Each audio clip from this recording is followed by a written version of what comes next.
نہیں سر، آپ کی قیمتی وقت بہت قیمتی، آپ کا بہت شکریہ سر دی گریٹ. لیکن لاسٹ یہ ہے سر، اگر کوئی بھی شیعہ ہونا چاہتے ہیں کوئی بھی، تو وہ کون سا فرقہ بنے گا سر؟ ابھی آپ میرے خیال میں جو ہم یونیورسٹی میں ڈیبیٹ کرتے ہیں، جب ہم ہاسپٹل میں جا کے ڈیبیٹ کرتے ہیں، تو کچھ کہتے ہیں کہ آپ کا فرقہ کچھ اور ہے، خامنہئی صاحب کا اور سیستانی صاحب کا فرقہ کچھ اور ہے. تو یہ ہمیں سمجھ میں نہیں آیا سر، کس طرح آپ کا بہرحال شیعہ میں یہ کس طرح بھائی ہو رہا ہے سر؟ خامنئی، کون خمینی، سا شیعہ بن رہا ہے؟ سستانی، خامنئی، خمینی، سستانی، یہ لوگ علماء میں سے ہیں، ٹھیک ہے نا. ان جیسے علماء ہزاروں کی تعداد میں دنیا میں ہیں، اور دنیا میں گزرے بھی ہیں، اور آئندہ بھی آئیں گے، ٹھیک ہے نا. ان کی کوئی ویلیو نہیں ہے. مولویوں کی کوئی ویلیو ہے بھائی؟ علماء کی کوئی ویلیو ہے نہیں نا ہے. سر، کیا ویلیو؟ العلماء وراثت الانبیاء سر، ہے نا سر، ان کی ویلیو ہے. ہاں، وہ عالم جو انبیاء علیہ السلام کی بات آپ تک پہنچائے، وہ وارث نبی ہے. بالکل ہر عالم وارث نبی نہیں ہے، وارث انبیاء نہیں ہے. علماء وہ وارث انبیاء ہیں جو ائمہ طاہرین علیہ الصلوۃ والسلام یا انبیاء علیہ السلام کی باتیں آپ تک پہنچائیں. اگر آپ کو دنیا میں ایسے عالم ملتے ہیں کہ وہ کچھ نہیں کہتے سوائے اس کے کہ بھلے انبیاء علیہ السلام کی بات آپ تک پہنچائے، تو وہ اسی حد تک کہ وہ ٹیچر ہیں، وہ گائیڈ ہیں، وہ ان کی باتیں آپ تک پہنچاتے ہیں، تو ان کی قدر کرنی چاہیے، ان کے احترام کرنی چاہیے، ان کا جتنا بھی سپورٹ کرنی چاہیے، ٹھیک ہے نا. وَإِلَّا علماء تو بہت زیادہ ہیں دنیا میں، علماء بہت زیادہ ہیں. اب خامنئی، یہ سیستانی وغیرہ، اگر یہ لوگ آپ کو اہل بیت علیہ السلام، یا اگر کوئی بھی عالم ہے دین کی، وہ اقوال، ان کے فرامین، مذہب کا دفاع، یہ وہ کرتے ہیں، تو ٹھیک ہے، آپ ان کی بات سنیں، سیکھیں، کیونکہ وہ حق ہے. کوئی بھی شخص نہیں اگر سر، جس صحیح طرح سے بات، میں نے ہاں بات سنیں، میں نے آپ کو سن کے کوئی بھی شخص دین کی بات اگر صحیح آپ کو بتاتا ہے، تو اس سے قبول کرنا، اس سے سیکھنا، یہ تو واجب ہے. اس کو تو کوئی رد نہیں کر سکتا، ٹھیک ہے نا. یہ کچھ فرما رہے تھے آپ؟ نہیں سر، میں بھی اسٹڈی کرتا ہوں سر، کتابیں بھی پڑھتا ہوں، مختلف علماء کو سنتا ہوں، تو مجھے لگا تھا کہ یہ مرجعیت شیعیت کا بہت بڑا ایلیمنٹ ہے. لیکن جس طرح سے جب سے میں نے آپ کو سننا شروع کیا ہے، تو آپ نے تو اس کو زیرو کیا، تو آپ مرجعیت کو بالکل بھی جائز نہیں سمجھتے. بالکل. ٹھیک کہہ رہا ہوں میں؟ مرجعیت ایک لعنت ہے. مرجعیت شیعوں میں ایک انحراف ہے. مرجعیت کچھ بھی نہیں ہے، یہ ایک بت ہے، ایک جھوٹی بت، ایک ایسا انحراف. میں کیا عرض کروں، جیسے ابو بکر عمر مخالفین کے مذہب میں نا وہ خلافت ہے، ہمارے ہاں بھی اسی طرح مرجعیت، اس کی نہ کوئی دلیل، کچھ بھی نہیں ہے. اسی لیے آگے نہیں آتے نا شیعہ مولوی. اسی لیے جب میں ان کو کہتا ہوں، یہ کہتے ہیں مرجعیت جو ہے بدیہی ہے، یہ اس کے یہ تو بالکل ثابت ہے. اور بھائی دلیل ایک بھی نہیں ہے. ٹھیک ہے نا. ان کے جو فتوا جو ہوتے ہیں وہ کیا کہتے ہیں، روایت کے مطابق نہیں ہے، یہ کہنا چاہتے ہیں مطلب آپ؟ بہت سارے فتوا روایات کے مطابق نہیں ہے، اور بہت سارے فتوا روایات کے خلاف ہیں. ٹھیک ہے نا، دونوں آپ کو ملیں گے. دیکھ لیں سر، اس حساب سے تو دنیا کے تقریباً 90-95% شیعوں کو آپ تو ان کے خلاف ایک باقاعدہ فتوا جاری کر رہے ہیں. بالکل. اکثریت شیعہ صرف نام کی شیعہ ہیں بھائی. میں یہی کہتا ہوں کہ شیعوں کو شرم آنا چاہیے کہ وہ صرف مجلس، ان کے وہ کیا کرتے ہیں، صرف مجلس میں آتے ہیں کہ امام حسین علیہ السلام کے لیے رونا دھونا، باقی نماز پڑھتے ہیں، ان کو پتہ نہیں کہ امام حسین علیہ السلام کیسے نماز پڑھتے تھے. وہ کہتے ہیں ہم شیعہ ہیں. شیعہ کس لیے شیعہ ہیں؟ شیعہ کس کو بولتے ہیں؟ 12 اماموں کا پیروکار. حالانکہ وہ زندگی میں ایک دفعہ بھی ان کو پتہ نہیں ہوتا کہ امام صادق علیہ السلام نے وضو کرنے کا کیا طریقہ بتایا.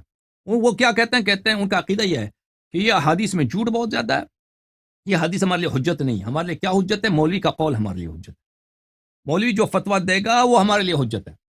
ٹھیک ہے نا. حالانکہ ائمہ علیہ السلام نے یہ نہیں کہا، رسول اللہ صلی اللہ علیہ وسلم نے یہ نہیں فرمایا کہ ہماری حدیث وہ آپ کو سمجھ نہیں آ سکتی، آپ تو دوسروں کے اقوال کو مان لیں.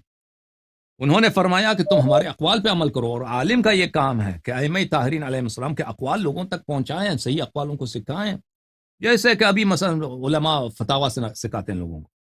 تو اکثریت شیعہ جو ہیں وہ اس مسئلے پر خطا پر ہیں. اکثریت شیعہ جو ہیں وہ صرف وہ نام کے شیعہ ہیں بھائی. وہ بھائی ان کو کام ہی نہیں ہے، اہل بیت علیہ السلام سے کوئی غرض درز ہے ہی نہیں ہے، کوئی لین دین ہے ہی نہیں ہے. وہ ان کو اگر کہا جائے وہ سیستانی کے مقلد ہیں، سیستانی کے شیعہ ہیں، بالکل صحیح ہے، کیونکہ بات ان کی مانتے ہیں نا امام جعفر صادق علیہ السلام کی. وہ ان کو کہا جائے کہ خامنئی کے شیعہ ہیں، ان کو کہا جائے یہ مکارم شیرازی کے شیعہ ہیں، یہ صادق شیرازی، بالکل یہ بات صحیح ہے. وہ عمل میں اہل بیت علیہ السلام کے شیعہ نے، عقیدے میں ہیں، عقیدے میں وہ 12 اماموں کو مانتے ہیں، معصوم مانتے ہیں، وہ محبت بھی کرتے ہیں، ان کے غموں میں روتے بھی ہیں، لیکن عمل میں اس طرح نہیں ہے. عمل میں وہ بالکل ان کو کام ہی نہیں ہے اس بات سے، زندگی میں ان کو فکر ہی نہیں ہوتی. ان کا یہ عقیدہ ہے کہ اگر واقعاً یہ سیستانی اگر کچھ فتویٰ دے دیتا ہے نا یہ اللہ کے حکم کے خلاف بھی ہو تو یہ میں معذور ہوں. ان کا یہ عقیدہ ہے. مثلا ابھی آپ جو ہے نا کہتے ہیں کہ ابو حنیفہ کے ہم پیروی کریں تو اللہ تعالیٰ پھر آگے ہم سے نہیں پوچھے گا. ان کا بھی یہی عقیدہ ہے کہ سیستانی بلوچستانی جو بھی کہہ دے وہ باطل بھی کہہ دے نا وہ اس کے گردن پہ ہے. ہم سے حساب کتاب نہیں لیا جائے گا. ہمارا صرف یہی کام ہے کہ ان کی اطاعت کریں. ختم بات. اچھا سر. جی ہاں مزید بولیں. اچھا تو آپ مجھے جو چند ایسا فتویٰ دیں جو قرآن کے خلاف ہو تاکہ ہم ان کو جواب دے سکیں کہ یہ ہم نہیں کہتے ہیں کہ قرآن کے خلاف ہے. قرآن میں کیونکہ احکام بہت کم ہیں. قرآن میں احکام جو ہے حلال و حرام بہت کم ہے. قرآن یہ سب احادیث میں مثلا میں آپ کو ایک بتاتا ہوں. یہ آپ تفصیل مسائل کے شروع میں آپ شروع کریں نا تقلید واجب ہے. 2-3 دے دیں تاکہ ہم ان کو جواب دیں. میں خود 10 دے دیتا ہوں. کیا مثلا تقلید واجب ہے. کہاں گیا عروۃ الوثقی؟ میں عروہ لے کے آؤں بھائی. میں ابھی آپ کو دکھا دیتا ہوں. میرے محترم ناظرین ایسے فتاوا جو اہل بیت علیہ السلام کے احکام کے خلاف ہیں بھائی وہ بہت زیادہ ہیں. مثلا ایک مشہور معروف فتویٰ ہے ان لوگوں کا. میں اب 2-3 فتاوے آپ کو دکھا دیتا ہوں. یہ کتاب العروۃ الوثقی سیستانی صاحب کیا. اچھا اس کتاب میں ملاحظہ فرمائیے تقلید. مثلا یہ یجب علی کل مکلف فی عباداتی و معاملاتی ان یکون مجتہدا و مقلدا و محتاطا. اس کی کوئی حدیث نہیں ہے کہ ہر مکلف کے لیے واجب ہے کہ وہ تمام اعمال میں یا تقلید کرے یا احتیاط کرے یا اجتہاد کرے. نہیں یہ حدیث کے خلاف ہے. حدیث یہ ہے کہ آپ اہل بیت علیہ السلام کے حدیث کی اتباع کریں. نہ اجتہاد مجتہد ہونے کی اجازت ہے آپ کو, نہ احتیاط کرنے کی اجازت ہے, نہ تقلید کرنے کی اجازت ہے. آپ حدیث پہ عمل کریں. یہ واجب ہے. الاقوى بجواز الاحتیاط العمل بالاحتیاط مجتہدا کان اولا لیکن یجب ان یکون. اقوى یہ ہے کہ آپ احتیاط پہ عمل کر سکتے ہیں. یہ کوئی اس کے حدیث نہیں ہے. یہ خود انہوں نے بنا دیا. کوئی روایت نہیں ہے اس کی. اچھا